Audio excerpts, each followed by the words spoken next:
Well, we're lucky to be joined by one of the biggest voices in the NFL, Kay Adams from the Up and Adams show on FanDuel TV. Kay, thank you so much for coming on for this interview this afternoon. I mean, we talked about this last week, and I said, I hope they win, and you did. So let's go Vikings. Lots of fun things to talk about leading up to a big week against the Chiefs, huh? I know, a team that you know pretty well. So I'm excited to dive into that matchup. And really, it's a clash of the Netflix quarterbacks. You've got Kirk Cousins in the 3 losses. He threw for over 340 yards in each of those games. However, in this win, only 139 yards with 2 interceptions. So you've got this kind of juxtaposition as we head into this matchup. What do you expect to see from a Kirk versus Mahomes showdown? You know, when you say just 2 interceptions, we gotta change the narrative on that. We need to have no interceptions, right? That's no fair. Turnovers. The 2 can't be just 2. That's the problem with this Vikings team that I do believe with the talent, and that includes your Netflix quarterback, Kirk Cousins, they can beat anybody if they're not beating themselves. That's really what it can come down to. In any given day, they've got it. And it comes down to these mistakes. That's what I don't want to see, right? The Vikings can't start the game with a pick 6 like they did yesterday. They can't expect to beat Kansas City if they fumble 3 times like they did against Philly. I love this Carolina game. There was a brutal mistake on the first couple minutes of action there from Kirk, but then it was minimized. We didn't give them so many chances to score, but they did score on the turnovers that they got. So I'm looking forward to that. And then I'm looking forward to, some of that juju playing out for Patrick Mahomes once in a while. There's something going on with this Chiefs squad, okay? Like Mahomes is throwing for a career low 251.5 yards per game so far. Kansas City, they put up 17 points in that first quarter up against the Jets, but then just 6 the rest of the game. So there's something going on there that I believe that can fall into a Kirk Cousins favor when it comes to, being able to get off of the field and getting Mahomes off the field and being able to capitalize on some of those mistakes. Yeah, I mean, you mentioned the Jets were just inches away from beating the Chiefs the other day. The Lions opened up with a win over the reigning Super Bowl champions. This Vikings defense will definitely be tested, but how do you think Brian Flores' defense can take advantage of maybe this Chiefs offense who's still trying to figure themselves out right now? Now, they did the problem I'm seeing with Kansas City is they're struggling to find a rhythm offensively yet so far. They haven't really done that. They did find their run game a little bit. We saw Isaiah Pacheco, of course, the Saints running back, which Taylor Swift was so excited about. Who knew? 158 total yards and a touchdown for him. But Zach Wilson got after this defense, right? And the Chiefs have the league's 5th-ranked defense overall. But if you're looking at, how Brian Flores can do it, I don't know. I think you have to sort of play into the fact that they haven't been able to find their rhythm. And then I think defensively, Kansas City, it does have a couple of interesting players. I mean, Justin Jefferson is still doing his thing, of course, leading the league in receiving yards, on pace to break Calvin Johnson's record. We love to see. But the flip side of it is, Chris Jones is a stud, but they've got this first-rounder Trent McDuffie on the Chiefs. He's emerging as one of the top corners in the league, so you love to see that. And it'll be interesting to see what happens when he and Justin Jefferson are matched up against each other. So it doesn't totally answer your question, but I would play to the fact that, don't the interception when it comes your way. That's what I would say to Brian Flores' squad. Do not, because those opportunities will be available in this matchup in Week 5. What surprises you most about Kevin O'Connell's squad in year 2?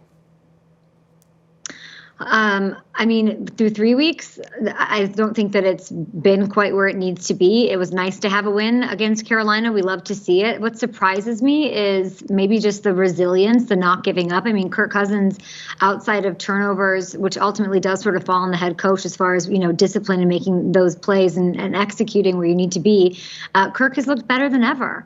Like, Kirk looks amazing, and outside of it coming down to the mistakes, it's nice. So the record isn't always relevant because their losses are sort of more about these mistakes, and it's more about that than a lack of talent and a lack of execution. So, like I said, I think they can beat anybody if they're not making those.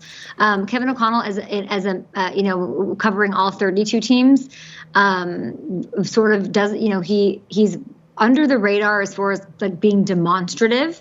I think he keeps everything in-house. I know from talking to some players how much they value him and how much they love him, from the Adam Thielens of the world to the recently departed Eric Hendricks, how much respect and love they have for Kevin O'Connell. So you always want to see a team that doesn't give up, and that's certainly what the Vikings did to get their first win of the season. Yeah, I love that you say that they can line up with anyone and beat them at any certain time. And despite the start of the season, they haven't played a division game yet. What are the chances that the Vikings can find their identity and play through the rest of the season and potentially clinch the NFC North again?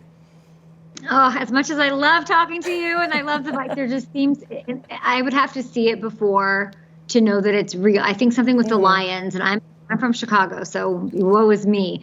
But something, the Lions have a head start, even what you just said, which is identity. They are tenacious. They personify their coach, who's a lot more openly, at least in front of the cameras, passionate. They are not going down, and they are aggressive and forceful. Like we saw a little bit of that, a lot of that actually yesterday with, Harrison Smith, just an absolute, what position does he even play with all those sacks up there? It was an unbelievable performance by him, and some of your other studs. But you want to see an identity emerge, and I would love for that to happen sooner than later. I don't think it's enough to win the division. Is enough to get to the playoffs, absolutely. But when it comes to the Vikings, it's, at least my outside perspective, are we in it? We won the division last year. Are we rebuilding? Are we doing a little bit of both? Can you do a little bit of both and still be effective, and be an elite team in the NFC? Sure, you can, but let's figure it out sooner than later. The mistakes aren't helping.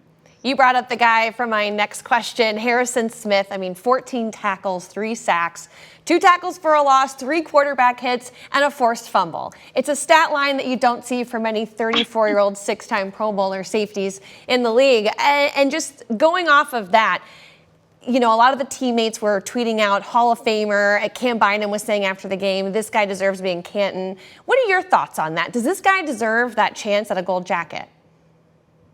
A Super Bowl would help, right? And we don't know what the timeline is on Kirk Cousins. Being somebody who also is having that same conversation about him, what his level is, his consistency, it's going to come to these big games. And that brings me to the game against the Chiefs. Harrison Smith's stat line from yesterday against Carolina is not going to go far in those rooms where not everybody's focused on what the Vikings are doing week out, right? So it's really, and what I've noticed in just my sort of relationship with the Hall of Fame and how decisions are made, how things are presented, how much politics are involved.